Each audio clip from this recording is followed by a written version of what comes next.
एक मान लो आपने लोटा भर करके ले आए तो वह जल कहाँ का माना जाएगा? क्षीर सागर का ही जल माना जाता है।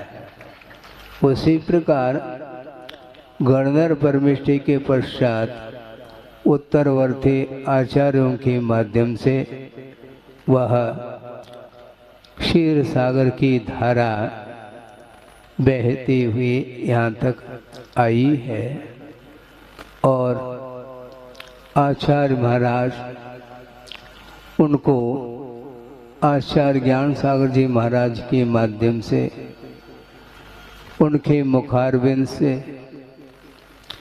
और उनके अनुभव के माध्यम से जो आचार्य गुरुदेव को प्राप्त हुआ, बहुत अद्भुत पुण्य का उनका योग रहा और उन्होंने आचार्य ज्ञान सागर महाराज को उनके उपस्थिति में भी और उनके समाधिस्थ होने के उपरांत भी उनको हृदय में बिठाया और निर्भीक होकर के और निर्भीकता के साथ ज्ञान का अर्जन करते हुए और जो ज्ञान सागर महाराज जी के माध्यम से प्राप्त जो रत्नत्रय उसकी निर्दोष आराधना करते हुए निर्मल परिणाम के माध्यम से रत्नत्रय को निर्मल बनाया है और अपने जीवन काल में जो ज्ञान का अर्जन उन्होंने किया है अब शायद ही कोई भी कर सकेगा। हमारे पास है क्या? आप लोग कहते हैं कि महाराज आप भी हमें सूत्र दे दो।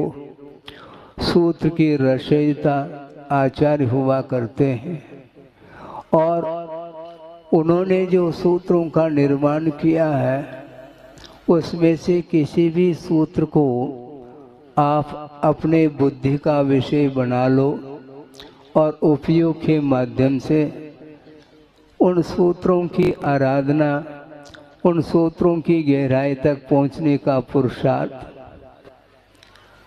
हमें भी करना है और आप लोगों की भी करना है। बहुत अद्भुत विषय है और पूज्यपाद स्वामी ने यह स्पष्ट किया है।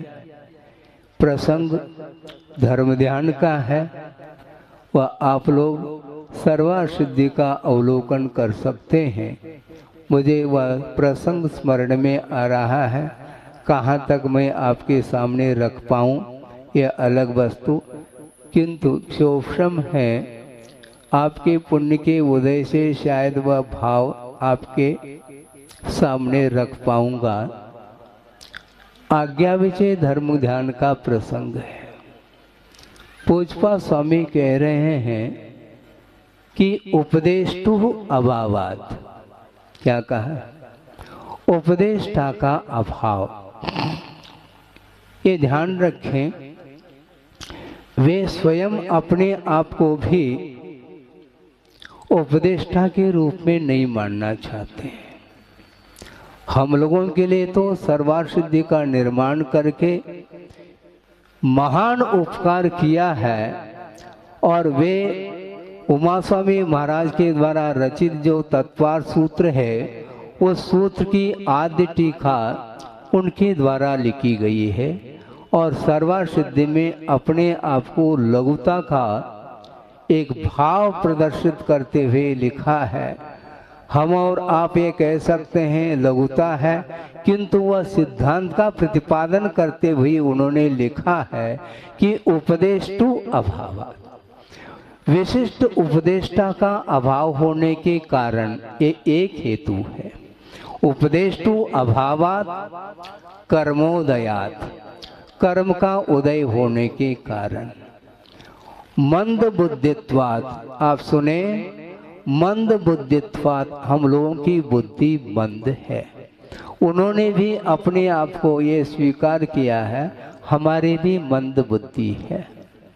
उपदेष्टु अभावात कर्मोदयात मंद बुद्धित्वात्, और एक अंतिम एक और महत्वपूर्ण कारण बता रहे हैं कि पदार्थानाम अत्यंत सूक्ष्मत्वात्, पदार्थों की अत्यंत सूक्ष्मता होने के कारण सर्वज्ञ प्रणीतम आगमम प्रमाणीकृत्य, सर्वज्ञ भगवान के द्वारा प्रणीत जो आगम है, जो मूल आगम है, अर्थागम है, उसको प्रमाणभूत मान करके हम श्रद्धा का विषय बनाते हैं, तो उसका नाम आज्ञा विषय धर्म ध्यान। इस प्रकार आगे भी कुछ पंक्ति उन्होंने लिखी है, जो पंक्ति हमें स्मरण में आ गई उनको आपके सामने रखा। और यह सर्वार्थ सिद्धि में 9वें अध्याय में धर्म ध्यान का प्रसंग आया है, उसमें आज्ञा विषय धर्म ध्यान के प्रसंग में इसको रखा। और उन्होंने एक बात और रखी, हेतु और दृष्टांत इन दोनों का अभाव हो जाता है। हम हेतु नहीं दे पाते हैं जिस समय, और दृष्टांत प्रस्तुत नहीं कर पाते हैं उस समय, इसको उस समय जो श्रद्धान का विषय बनता है, उस समय यह धर्म ध्यान का विषय बनता है, आज्ञा विषय धर्म ध्यान। हमें आज्ञा का पालन करना है। कहाँ पर क्या लिखा है इसका कोई अंत है नहीं, किंतु क्योंकि ये भी कहा है, सुना है, अंतु नत्य सुधीनम कहा। जब श्रुत का अंत नहीं है और उपलब्ध जो आगम हम लोगों के पुण्य के उदय से उपलब्ध हुआ है, उसको हमें बिना किसी संदेह के साथ हमें एकमात्र इदमेव इस प्रकार समझ करके उसको आस्था का विषय बनाना चाहिए।